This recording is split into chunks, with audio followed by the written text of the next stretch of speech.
Welcome back to Gaming Assembled. Today is a CK3 Game of Thrones Spotlight episode on the lands of House Florent.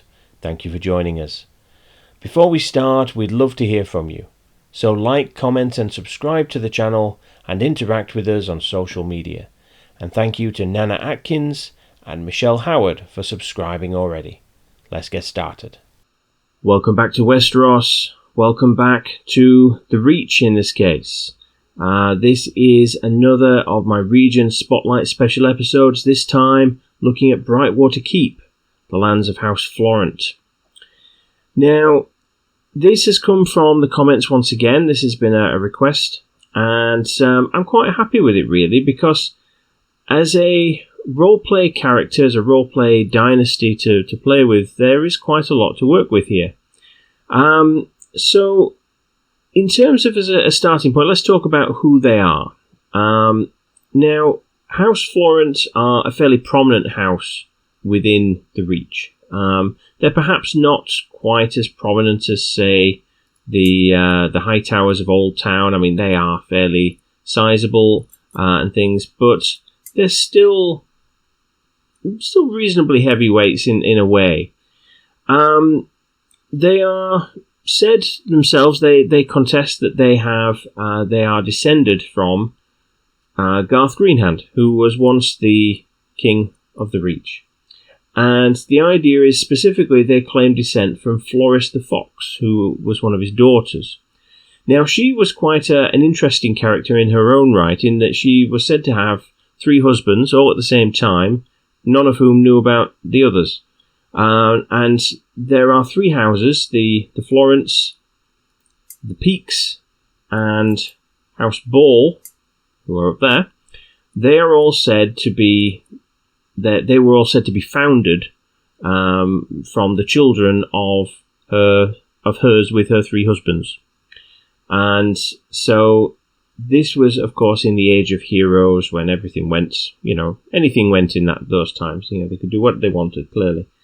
But that's basically how it's all supposed to have stemmed. And so what that means is that House Florent at one time they were very closely related to the king of the Reach. And at the time of Aegon's conquest, when everyone obviously fought against Aegon and his forces initially, everyone except the Tyrells, of course, the idea was that once, obviously, the House Greenhand had been killed off, and there were him and his heirs were killed on the battlefield. The Florents were one of the houses who felt that they should have had, they should have then been given the title, the Lord Paramountcy of the Reach in this case, but because they fought against Aegon, they were denied the privilege, let's put it that way, and the title was given to the Tyrells, of course, who were the stewards of the former king, and obviously didn't fight against Aegon, and that was the way it went. Now, obviously, so there's been a little bit of bad blood in a way since then. They are, obviously, in a sense, they are loyal vassals of the Tyrells, but they've not always had the best of relations. They feel that they've been mistreated and have not been given what they were due. And as such, you start off with a claim on the Reach. It's an unpressed claim, of course, but there is a claim there. And so, from a roleplay perspective, there is that to work with. Now, beyond that, you could also consider their relations with the wider factions, if you like, within the events that are happening in Westeros, in the sense that in the books, the idea was that after the war, the Robert's Rebellion had happened, there was obviously a bit of turmoil and things like that, but the idea was once everything had settled, the support for House for the king, for the House Baratheon, it was perhaps stretched slightly. in the sense that Robert Baratheon, who was known to be fond of a good time with the ladies, let's put it that way, he had relations with the niece of our current Lord Alistair here, so Delena Florent, and she was actually the mother of one of his illegitimate offspring. And so there was, I think, from what I understand of it in the books, there was a little bit of not bad blood as such, but it wasn't looked upon kindly. You know, the way it went. She was despoiled was the word that was used, I think. And so there was an element of that there. Now, obviously, once Robert was dead, and obviously the throne was being fought over by obviously Renly and obviously Stannis getting involved as well. The idea is that initially the Florents threw their lot in with Renly alongside the rest of the Reach, but after Renly was assassinated, they went to Stannis, and that sort of seems the way that it's been, the way it goes in the narrative. Really, they have always had, in terms of their loyalty to the crown, they've always been a bit more loyal to Stannis rather than, you know, Robert as such. They've always had a bit more loyalty towards him, even to Renly. Really, they preferred Stannis. Looking at things, that's the sort of undertone of what you can see.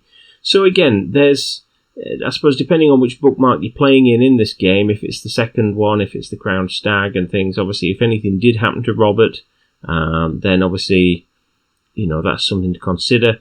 If the developers of the mod, of the Game of Thrones mod, do add in later bookmarks, that will certainly be of interest, because then the way you go and who you support in those wars after Robert's death, that will be interesting. I think, you could go the way that it seemed to go in the books and things. I mean, some of the Florents sort of served as Castellans on Dragonstone and things like this. They were sort of fairly prominent members of Stannis' court, and so obviously you could go that way, but you could go a different way. You could look at trying to press your claim on the Reach in the long run. So there's a couple of different options to go with. In terms of your lands, reasonably wealthy lands, reasonably well developed lands. Not the most developed, but they're certainly not the worst either. Development of 13. I mean, Highgarden I think is something like 18. So I mean, that's not, it's not a huge difference. I think it's 18. Yeah, it is. So it's not a huge difference. Certainly when you consider that, so you go over here and you've got, what's that one? Development of 4. It's reasonably developed land. Right at the start. You've got, in your home county here alone, you've got 3 cities, which obviously all of which have got guild halls. So that's, going to be helping. You have, if you so wished, if you wanted to play tall, you could revoke these baronies from, without any particular any particular tyranny or anything. There's no tyranny score from revoking a barony. So you could, if you wanted to play at all, sort of quite easily get yourself a good little bit of chunk of power there just from those 3 alone. And again, over here you could do, and I think there's also an empty one there, although I think the game would force you to have a temple holding there, because there isn't one otherwise. And over here as well, the other one that you start off with, there's 2 empty slots. So again, you've already got 2 cities, so obviously that'll be helping with your development. And, you could have a second barony there without issue. So, just by holding those 2 territories alone, you could, in theory, have 5 castles, under your direct ownership. So, and you've still got, at least with this character as he is, with his traits, which I presume are randomly assigned, we've still got room in our domain limit for another province. So, there's, if somehow another one came under your, if you managed to inherit this somehow, again, you've got room here for well, it would have to be another temple holding, but you'd have 2 more baronage there just from that one. So, or something like that. You get the idea. There's that one's a really good one. Obviously, 3 city holdings. That one will be really good for development if you try and improve that.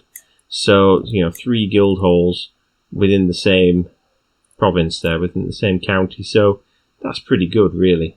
So there's lots of scope there for things. In terms of your military, you have these guys, the Honeywine Quirrells, which are an archery unit. They're slightly better. I mean, the description describes them as crossbowmen. They're slightly better than your average crossbowmen. They're a bit more expensive, but they are slightly better. They've got more positives in terms of terrain effects relative to, if I just put crossbowmen up, there you go. These ones have got more negatives. These ones are only sort of good in certain situations. They still counter the heavy cavalry and the heavy infantry, same as the Quirrells, but these have got more areas where they can be have a bit of an advantage. The other sort of thing to take on board with that is that if you were looking to press the claim on the Reach, the Tyrells, their special unit, so to speak, is the Summer Knights, which are a heavy cavalry unit, which obviously is countered by crossbowmen. So, that's something to consider. So, there's scope there for a little bit of role play if you so wish. You've got lots and lots of relatives who, some of them, most of them I think are married, but there's some who aren't. Where was it? There was one. There you go, he's not married. There are plenty in there. If you look at plenty who are grown up, who have got, older children and things. There's a potential, there you go, there's a potential alliance there with the Tarleys.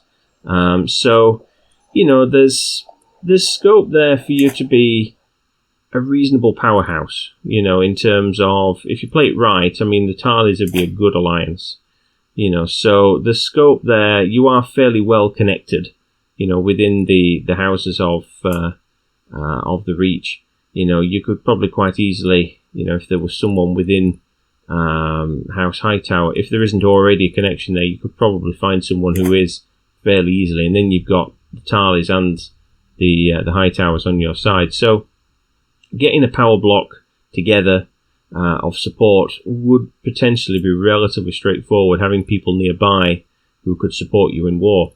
So, there is a lot to work with there, a lot of potential. I don't think there's anything particularly different in terms of the culture. I mean, essentially, it's looking at, to some extent, obviously more of a stewardship sort of aspects of things to a certain degree, certain diplomatic traits as well. But there is plenty to work with. You could create another culture if you so wished, diverge the culture and sort of change that a little bit further if you wanted. But you've got obviously the Hightowers in your culture, and so again, that will probably be in some ways useful in terms of driving things forward through the innovations. In terms of decisions, there aren't any particularly unique ones. There's nothing that's that would have been a nice thing, really. Some sort of event chain or something you could work towards, a major decision that's give a bit of a hat tip, I think, back to the whole Garth Greenhand origin story that they've got. That would have been quite nice. I know you've got the claim rather that's quite good for that, but it would have been nice to have that perhaps, and maybe that's something that could be added in moving forward. But that is certainly they're well positioned to be able to take advantage of things and spread out a little bit, gain a little bit of extra territory if you needed to, perhaps the islands there and things like that, and then be within striking distance, if you like, of Highgarden and things. So one to consider for a playthrough if you are looking to do something down in the Reach. So I'm going to leave it there for today. Please do let me know what you think. If you feel that there is a different way that you could go, a different aspect of this family and these lands that you could consider, please do let me know. But otherwise, please do like, comment and subscribe to the channel. I hope this video has been useful to you, and as ever, I will see you in the next one. Take care.